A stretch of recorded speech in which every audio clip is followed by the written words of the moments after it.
What happens when a black teen from the wrong side of the tracks dares to challenge one of the most elite schools in America? And they slammed the door in his face. They stole his ideas. They doubted his worth. But what they didn't know was that rejection would turn him into a force they couldn't ignore. This isn't just a story about science. It's a story about rage, resilience, and sweet revenge on the biggest stage of all. Stay till the end, because the way Marcus flips the script will leave you speechless. Before we dive in, if you believe in giving underdogs a voice, smash that subscribe button and help this channel hit 1,000 subscribers. Your support fuels stories like this one. Marcus Carter sat on the edge of his worn-out bed staring at the cracked ceiling of his tiny bedroom in East Side Detroit. The air smelled of old books, soldering iron, and faint cooking oil drifting in from the neighbor's apartment. His second-hand laptop whirred loudly as the final line of his personal statement glowed on the screen. Innovation isn't born from privilege. It's born from necessity and relentless belief.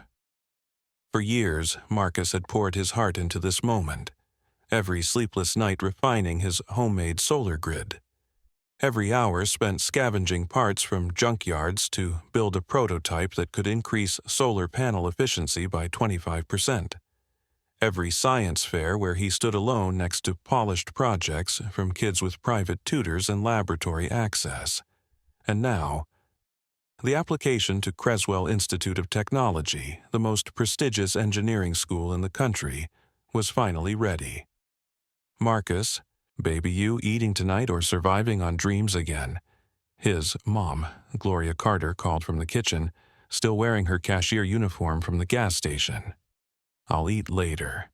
Mom, just submitting this first. Marcus yelled back, his fingers trembling over the mouse. He took a deep breath and hit submit. It was done.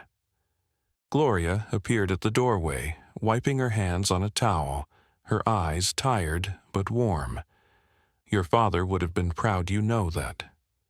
Marcus glanced at the photo taped to his wall, his dad holding a young Marcus atop his shoulders at a science museum. Gone 5 years now, but never forgotten. 2 weeks later, the email came at exactly 7:03 p.m., just as Marcus was helping his little sister with her algebra homework. Subject, Creswell Institute admission decision. His heart pounded like a war drum. With shaky hands he clicked.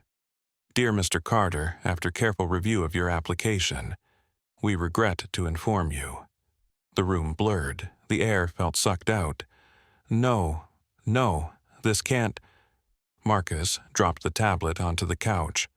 His mom rushed over. What happened, Marcus? Baby Marcus could barely whisper, I didn't get in. They rejected me. For a full minute, Gloria just stood there staring at her son like she was witnessing him break into pieces. Then she grabbed him tight, holding him like she used to when he was a boy, afraid of thunderstorms. It's their loss, baby. It's their damn loss. But inside, Marcus wasn't just heartbroken. He was furious. Because he knew. Deep down. This wasn't just about grades or test scores. It was about where he came from, the color of his skin, and a system that never expected someone like him to belong at Creswell. And what burned the most was that for a split second, Marcus had believed this dream was possible. As he lay awake that night, staring again at the cracked ceiling, a single thought looped in his mind over and over like a siren call. I will make them regret this. The next morning, Marcus stared at the rejection email again, dissecting every generic line like a scientist analyzing failed data. We received many qualified applicants, limited spots available. We encourage you to apply again next year. It was the same boilerplate rejection thousands of students probably received. But Marcus knew his story was different. This wasn't just about GPA or test scores. It was about systemic bias, a game rigged long before he even pressed submit. At school, word traveled fast. In physics class, Mr. Harris, the teacher who had championed Marcus's science fair projects for years, approached with disbelief written all over his face. "Marcus, you're telling me," Creswell said, "no." "Yeah," Marcus said quietly, shoving his books deeper into his bag. "Guess I'm just not Creswell material." Mr. Harris shook his head, eyes narrowing with the anger of a teacher who had seen too many kids like Marcus get overlooked. "That's bull," he muttered. "Your solar grid project was groundbreaking. Remember what the judges said at regional's university-level work." Marcus gave a bitter laugh. "Apparently, that's not enough when your zip code works against you." That afternoon, Mr. Harris made some calls. First, to a former colleague at Hawthorne State University, then to a local reporter who had covered Marcus's previous science fair wins. By evening, Marcus had 2 voicemails. From Dr. Evelyn Grant, head of renewable energy research at Hawthorne State, Mr. Carter. "Harris tells me you're something of a genius. I'd love to talk about opportunities here at Hawthorne. Full ride may not be possible, but we have research assistant positions open." From Maria Sanchez, education reporter for the Detroit Chronicle. "Marcus, I heard about Creswell. Would you be willing to share your story? I think people need to hear it." But Marcus wasn't ready for interviews, not yet. First, he needed answers. He logged onto a student forum dedicated to Creswell applicants. Scrolling through, Marcus's stomach twisted. Posts like, "Got in with a 3.4 GPA thanks to Dad's alumni status. Didn't think I'd make it, but our family donation last year probably helped Creswell class of 2026 let's go." Marcus clicked on profiles, saw smiling faces of kids from elite prep schools, names he recognized from science fairs, not because they won, but because they didn't place anywhere near him. His jaw clenched. It wasn't just suspicion anymore. It was fact. That night he sat at his desk staring at his solar grid prototype. It had taken him 9 months to build. Scraps from recycling centers, wires scavenged from broken appliances, nights soldering connections until his fingers blistered. Marcus grabbed a marker and scrawled something on a piece of cardboard, then taped it above his workstation. They said no. "Watch me." Over the next few days, Marcus poured himself into his project like a man possessed. He emailed Dr. Grant at Hawthorne State. They scheduled a campus visit. He started refining his research notes, updating diagrams, recalculating efficiency data. For the first time in weeks, hope flickered. Not the fragile begging for acceptance kind. This was defiant hope. Fueled by anger, fueled by rejection, and most of all, fueled by the burning need to prove that Creswell's mistake would haunt them for years to come. Marcus didn't know it yet, but the storm he was about to unleash would shake the very walls of the academic world that shut him out. The following Saturday, Marcus and his mom took the early bus to Hawthorne State University. The campus was smaller, older, and definitely not Creswell with its marble columns and ivy-covered walls, but it hummed with energy. Students moved between labs laughing, carrying textbooks, pushing carts with equipment. It felt alive. Inside the engineering building, Dr. Evelyn Grant waited with a warm smile. Mid-40s, sharp glasses, lab coat, and a voice that carried authority. Marcus Carter. The kid who's making waves in renewable energy circles. Marcus flushed, surprised. "Don't look so shocked," she said. "Good work travels fast. Mr. Harris sent me your science fair submission files, and I spent last night reviewing your solar grid efficiency model." Dr. Grant led Marcus and his mom on a tour of the energy research wing. Unlike the polished, state-of-the-art labs Marcus had seen online at Creswell, this place felt like a real battlefield. Old equipment patched together. Whiteboards covered in messy equations. Graduate students huddled over prototypes with coffee cups and determination. This Marcus whispered, eyes wide. This feels real. Dr. Grant grinned. Welcome to science without silver spoons. We don't have Creswell's endowments, but we have grit, talent, and we recognize brilliance when we see it. Gloria Carter blinked back tears. That's all my boys ever needed. After the tour, Dr. Grant pulled Marcus aside. Look, she said bluntly, I won't sugarcoat it. We can't offer you a full ride. But there's a small research assistantship. Comes with lab access, a partial scholarship, and a spot on my renewable energy team, if you're ready to work harder than you've ever worked in your life. Marcus's heart raced. Yes, absolutely, yes. Good. We start orientation next month. As Marcus and his mom rode the bus home, the weight on his chest lifted just a little. Maybe this wasn't the path he planned, but it was a path. That night, while reviewing the offer details, Marcus's phone buzzed. It was Maria Sanchez, the reporter from the Detroit Chronicle. Marcus, she said, I've been speaking with your teachers. Your story deserves to be told. I know you're not ready to talk about Creswell on the record, but what if we focus on your achievements, your research, your next steps? People need hope, Marcus, especially kids like you. Marcus hesitated. A part of him still burned with anger. Another part was scared, but mostly he felt like it was time. All right, he said, let's tell the story. The article ran 2 days later. Against all odds, Detroit teens' solar breakthrough earns university research spot. Photos of Marcus working on his prototype filled the page. Quotes from Mr. Harris and Dr. Grant praised his brilliance. And though the piece never mentioned Creswell by name, anyone in the local academic world read between the lines. Within 48 hours, the article went semi-viral on education forums. Tweets rolled in, "This is what talent looks like." Shame on schools that overlook students like him. Detroit produces geniuses, too. Back in his bedroom, Marcus sat at his desk refreshing the article's comment section, reading, "Encouragement from strangers across the country." For the first time since the rejection, he smiled. But deep inside, one promise still burned, bright and unshaken. This isn't the end, this is just the beginning. And soon, Creswell and the whole world would know it too. As the weeks passed, something unexpected began happening. Marcus became visible. The Chronicle article had sparked more than just local pride. An education blogger picked it up.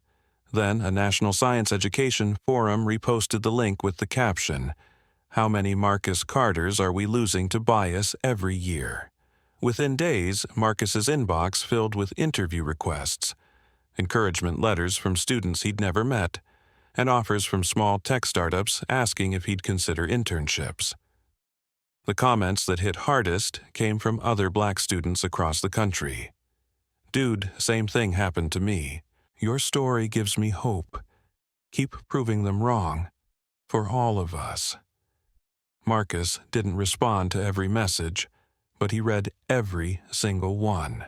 At Hawthorne Orientation Day came fast.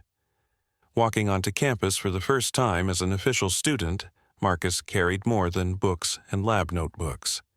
He carried a chip on his shoulder. That first day, Dr. Grant introduced him to her research team, mostly grad students.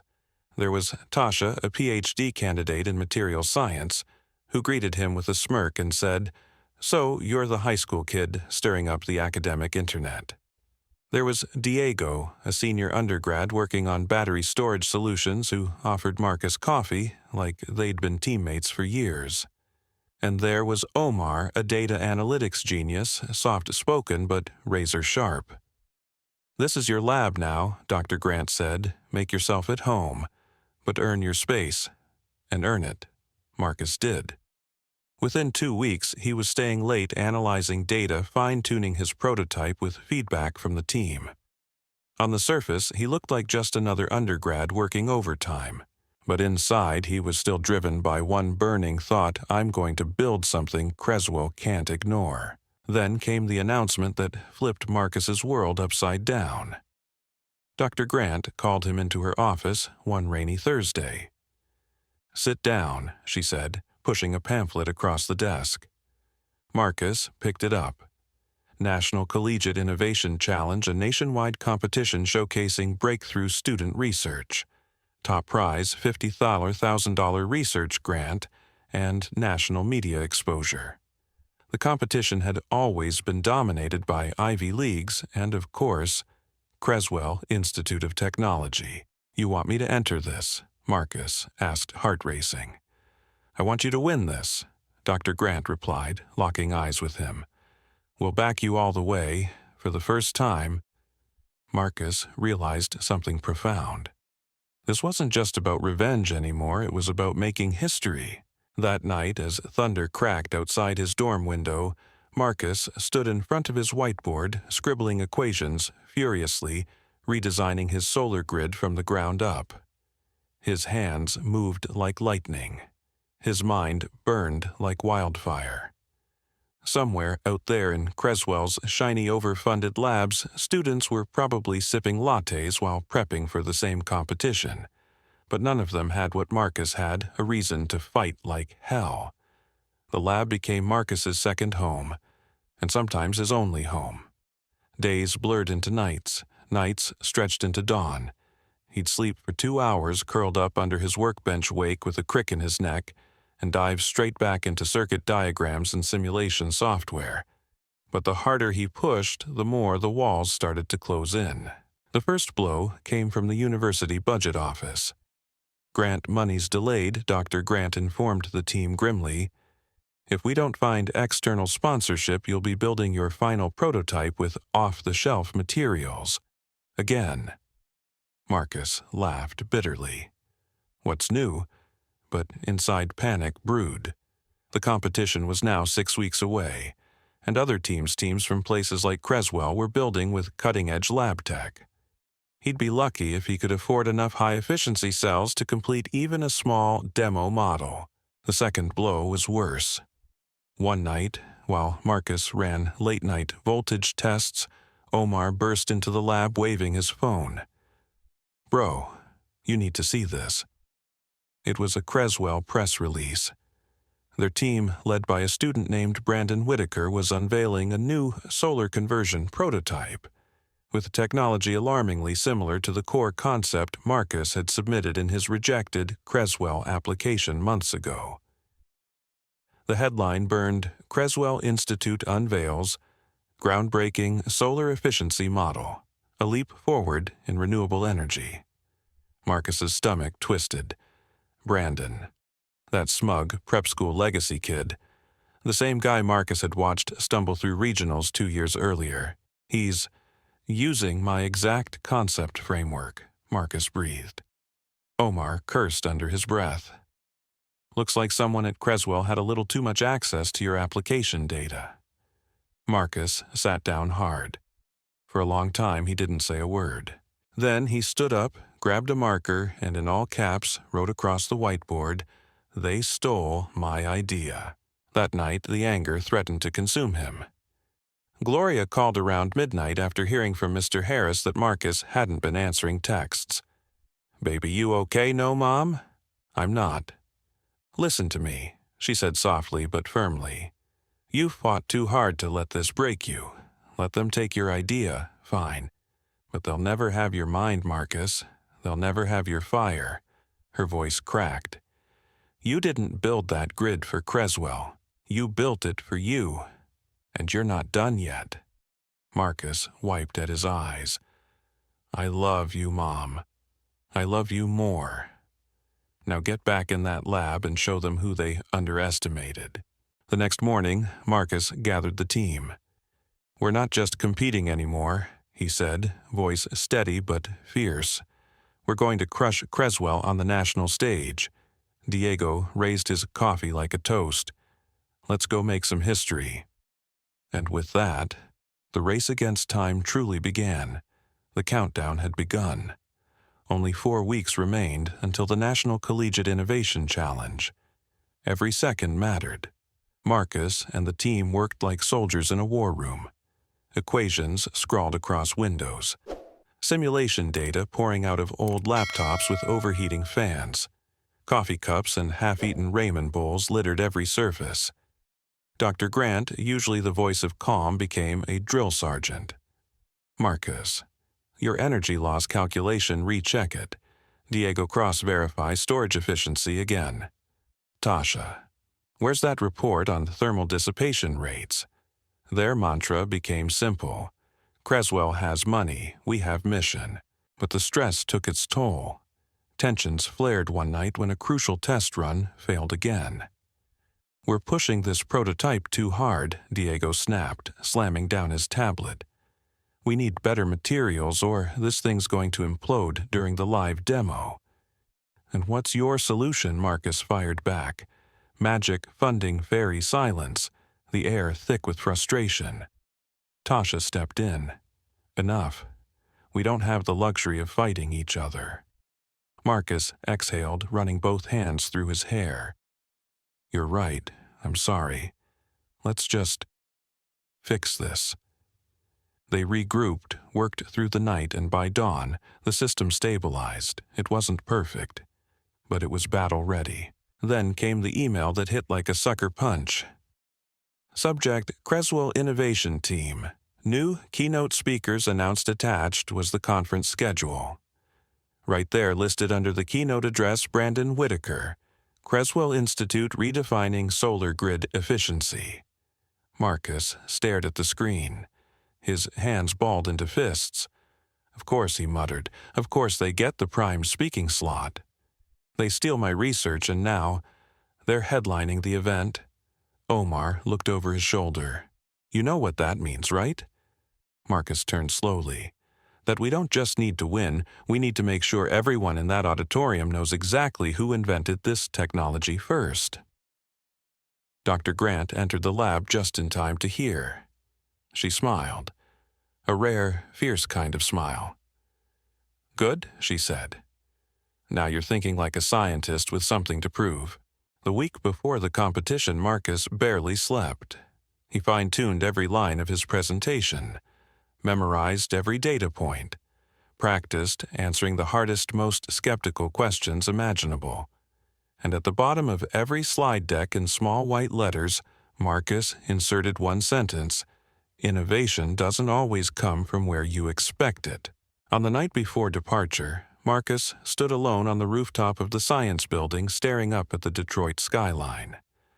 The city lights flickered like distant stars. Somewhere out there, Creswell's team was sleeping comfortably, thinking they'd already won. But tomorrow, everything would change. The conference center in Chicago buzzed with energy. Rows of booths lined the exhibition hall, each gleaming with cutting-edge technology, interactive screens, and polished presentations. The Creswell team, wearing matching navy blazers embroidered with their school crest, stood proudly beside a sleek multi-million-dollar solar array setup. Their display featured professional graphics, corporate sponsor logos, and a looping highlight reel of Brandon Whitaker speaking to various media outlets. Meanwhile, Marcus and his team, they stood behind a folding table. Their prototype was smaller, pieced together from salvaged parts and duct tape in some places, but when you looked closely it pulsed with raw, undeniable innovation. And the data sheets beside it unmistakably impressive. Judges began their rounds. When they arrived at Marcus's booth, he stood tall, heart pounding, but voice steady. He delivered every technical explanation with clarity, precision, and undeniable passion. He showed them the efficiency jump his team had achieved, the scalability, and most importantly, the affordability and real-world impact for low-income communities. The judges leaned in closer, taking notes, nodding, asking deeper questions. Marcus answered every single one.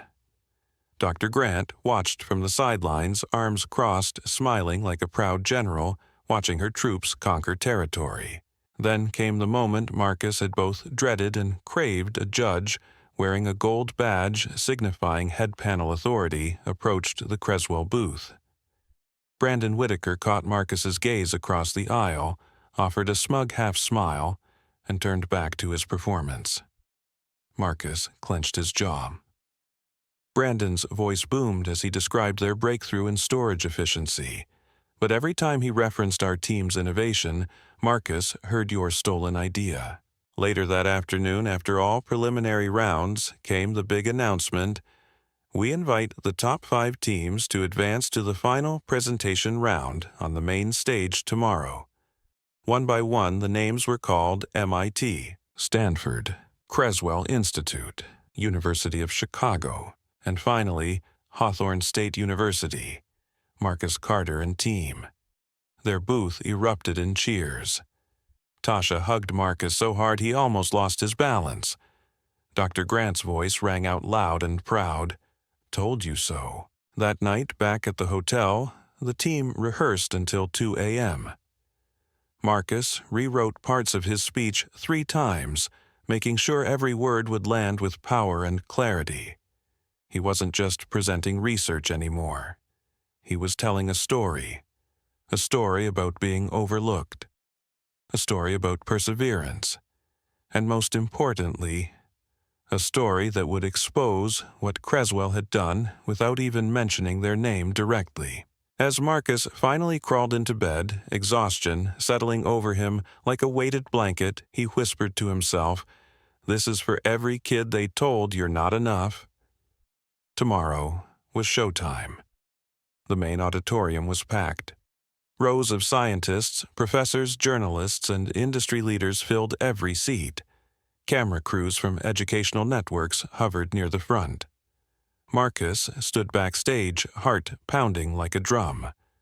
From the side curtain, he watched as the Creswell team took the stage. Brandon Whitaker, dressed like a Silicon Valley CEO in the making, strutted to the microphone. His presentation was sleek, full of jargon and buzzwords. Every few slides, Brandon smirked like he already saw the trophy in his dorm room back at Creswell. The judges nodded politely, clapping at the end. The MC stepped forward. Next, representing Hawthorne State University, Marcus Carter and team. Marcus walked to the podium. The lights felt blinding.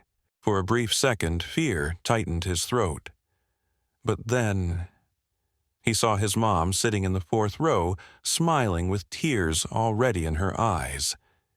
He saw Dr. Grant, arms crossed, but giving him a proud, almost defiant nod. And behind them, a sea of faces waiting for his story. He took a deep breath. Good afternoon. Before I dive into schematics and efficiency curves, let me ask you something. Marcus paused. Let the silence settle. How many brilliant ideas have we missed because we never bothered to look in the right places? The room went still. He told them about his journey, not naming Creswell, but making it painfully clear what had happened. He showed photos of his first prototype built from recycled parts. He talked about how innovation isn't born in million-dollar labs, but sometimes in tiny apartments in Detroit, lit only by determination and borrowed time. Then came the data, slide after slide. Their solar grid's breakthrough efficiency, their energy storage innovation, their ability to build cutting-edge solutions on a shoestring budget. Every number hit like a hammer. Every demonstration worked flawlessly. And at the very end, Marcus clicked to the final slide. A quote appeared on the giant screen behind him. They said no. We said, watch us. The auditorium exploded with applause. Standing ovation. Even some judges stood, even a few Creswell students. Brandon sat frozen in his seat, face pale, staring at the stage like he'd just witnessed his own defeat unfold in slow motion. 30 minutes later, after a tense judge's deliberation, the MC returned with the results. The entire room fell silent. And the winner of the National Collegiate Innovation Challenge for outstanding achievement in renewable energy goes to... A pause, a beat, a held breath across hundreds of people. Hawthorne State University. Marcus, Carter, and the team erupted.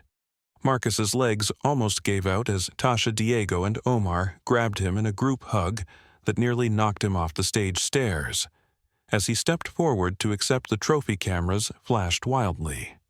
Reporters shouted questions, but Marcus only had one thing to say.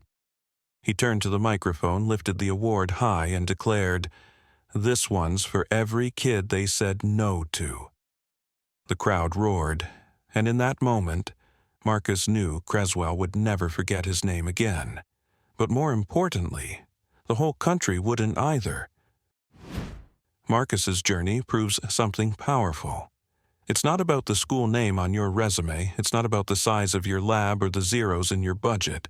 It's about heart, grit, and refusing to let gatekeepers decide your worth.